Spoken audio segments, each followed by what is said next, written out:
Hello and welcome to another video taking a look at the next batch of cards that have been revealed for the next expansion. There are quite a few to go through. I haven't included ones that have been revealed Igni and stuff so far, as I'm waiting for their Twitter reveals from, of course, the official Shadowverse source, and I've already got so many cards for this video that they would have to be rolled into the next one anyway, so we'll probably just wait for that.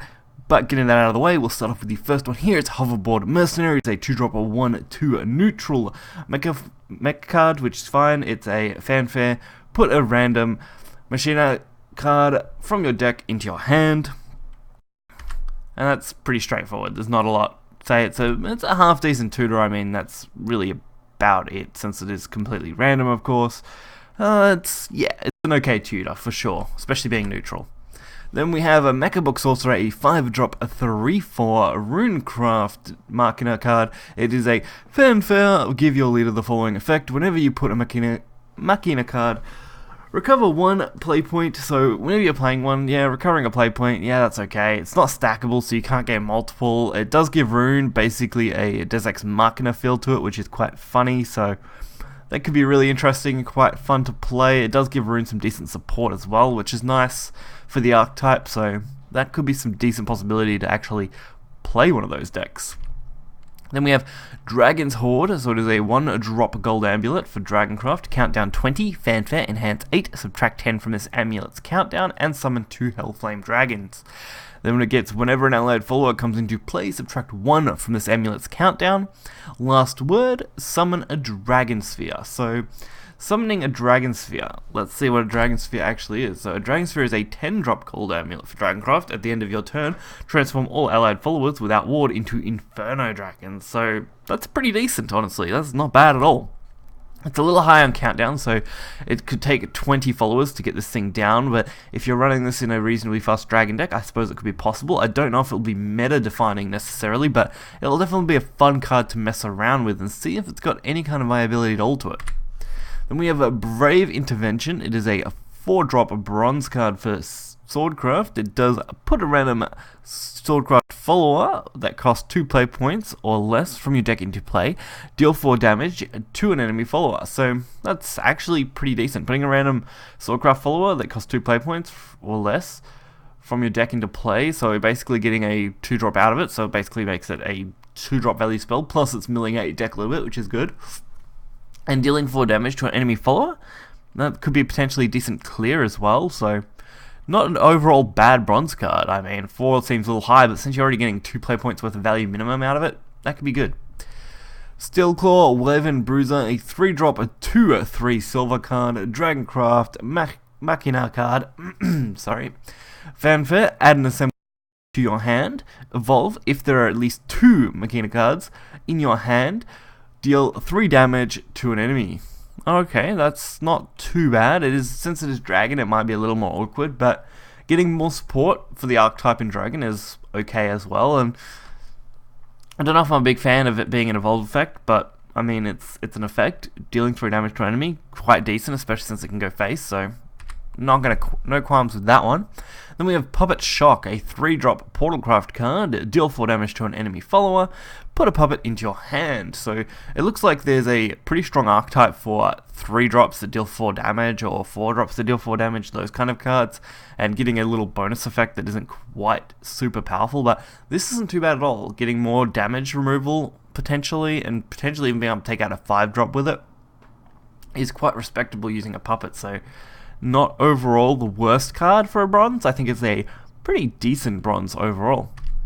Then we have Mechasaur, Deathbringer, a 3-drop or 1/1 bronze for Shadowcraft, of course holding the Makena trait, and it's got last word, destroy a random enemy follower.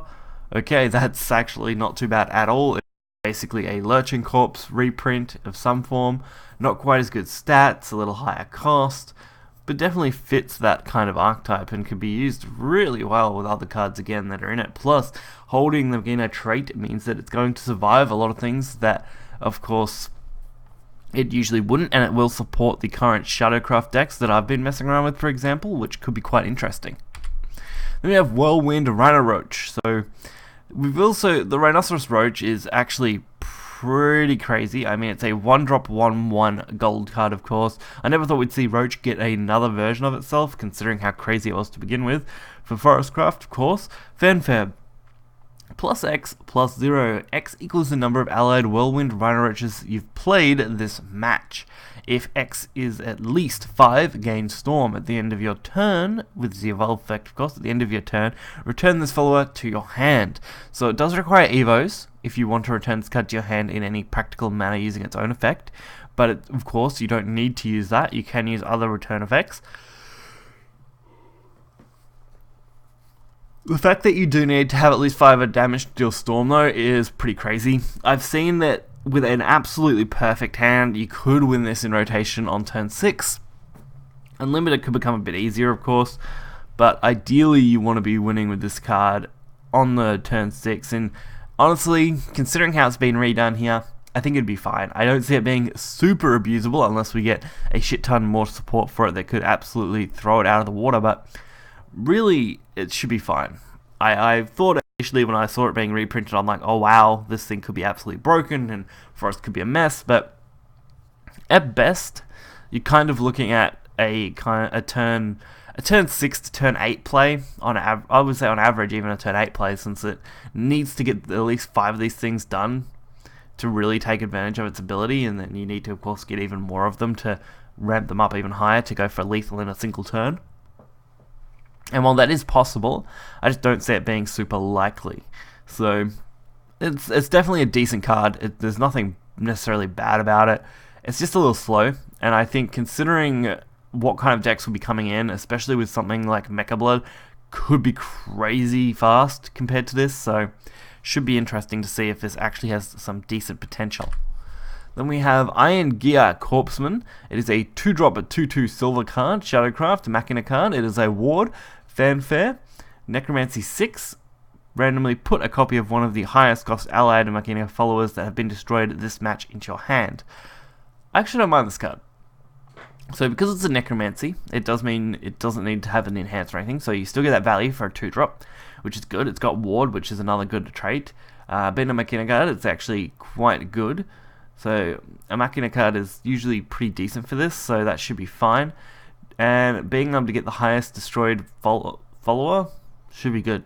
I actually can't see any real big downside to this other than the fact that you need 6 from Necromancy, which if you're running a Makena deck, you could pretty much do no issues. Then we have Bone Blast, a 5-drop bronze card for Shadowcraft. Summon 3 skeletons. Deal damage to your enemy equal to the number of allied skeletons in play. That's pretty straightforward. It's basically a 5-drop, summon 3 skeletons, deal 3 damage minimum, with of course increasing damage potential up to 5. It does say skeletons in play as well, so I'm guessing that you can also deal that based on the enemies. So it says it is deal damage to enemy follower, though that's a little harsh, equal to the number, yeah. So it would have been better if it was deal just straight up damage. Would have been nicer actually. It's a little disappointing. Could have been better if it was a deal straight up damage, but it's still okay. It's not too bad. If you're in a mirror match against Shadow and the skeletons, it's even got some more value, which is nice, but since it is just against enemy follower, I'm not a huge fan of it. But if it wasn't, it would be a higher rarity, I guess. Genesis Dragon of Disaster. So we're getting another Genesis Dragon. That's pretty sweet. A 10-drop 7/8 legendary card for Dragoncraft, of course. Accelerate 4. Gain an empty playpoint orb. If you can evolve and have at least 1 evolution point, use 1 evolution point and deal 3 damage to all followers. So that's actually not bad. So potentially turn 4 drop, you gain an evolution point, you take it up to a 5 play point, or even higher depending if you're running a full-on ramp dragon. If you've got the evolution orb, which turn 4, turn 5 you probably will, you can get that clear with 3 damage, and you can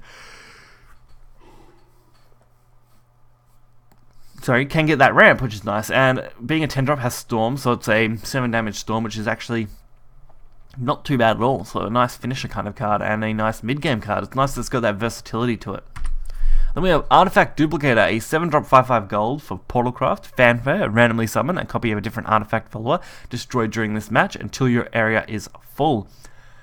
Wow, okay, that's that's a pretty hefty one, to be honest. So it doesn't have any kind of major restriction to it. It does say summon a copy of different artifact followers. So This is actually pretty decent artifact support overall. You could potentially summon a full board of artifacts reasonably easily, and half decent artifacts too, so I could be really interested in running this in a artifact spam deck. It seems a little late game, I'll be honest, but even if you played, say, something like Unlimited, for example, or even in rotation, because we do have the Acceleratium giver, play something like Acceleratium, or even potentially... No, definitely Acceleratium. You'd want to play that. You get this down, it takes up one board slot, but then you get, say, 3 artifacts. Pretty simply, you get Ancient, Analyzing, and potentially Biofab or Radiant. Either of those would be actually fine.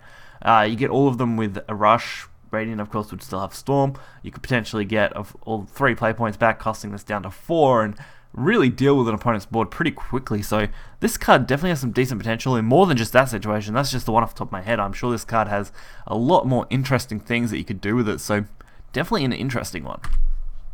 The Mysterio Project. So a 2-drop a gold spell card for Runecraft. It does have the Mysterio trait, which is actually really cool. Select a follower in your hand and put a copy of it into your hand. Wow, okay, so it's a straight up duplication of followers for your hand, and being a Mysterio based card. Oof. This could bring Mysterio back to some sense, of course. It will require, of course, based on what's already been thrown in and thrown out of rotation.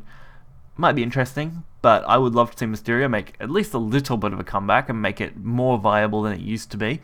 Last expansion, that is, as it was pretty much knocked out most of the last expansion. We didn't really see it a lot, whereas I'd like to see it make at least a slight comeback. Maybe tier 2, high tier 2. Definitely probably not tier 1. I don't want to see Mysterio get overthrowing everything again, but it'd be nice if this kind of card could push that. Then we have Hamlin, a Fae Flacet? I'm not really sure. Either way, it's a 4-drop or a 4/3 bronze for Portalcraft. Fanfare, select a follower in your hand that originally cost 3 play points or less. Put a copy of that follower into your hand. The Evo effect retains, I think, the exact same ability by the looks of it. Yeah, so we actually could potentially duplicate double followers, which could be quite cool, so you get 2 of them. Typically, Hamlin was used in puppets a lot, quite a lot. It was used in artifacts originally, but was cut because you don't need it. There's just a lot more puppet generation now. And honestly, this Hamlin as it is pretty okay. It's a little expensive, but considering it can be played on Evo turn, for a decent trade, it should be fine. Then we have a Farvid Heavenly Hound, a 2-drop on 1/3. So it is a ward fanfare. If an evolved allied follower is in play, game +2/+0. That's actually pretty okay. It's going to get a nice stat up on Evos. And it's reasonably cheap and has a decent stat line at 1/3 for 2, so I'm actually okay with this card. This one's actually fairly decent for a bronze, for sure. I wouldn't mind running this in potentially a Heal Haven deck, which you'll see there are cards coming that are going to be pretty insane for those, so that should be interesting. Then we have a Zeal Wind Whisper, a 5-drop, a 3/3. Fanfare, gain +2/+2 to another allied follower.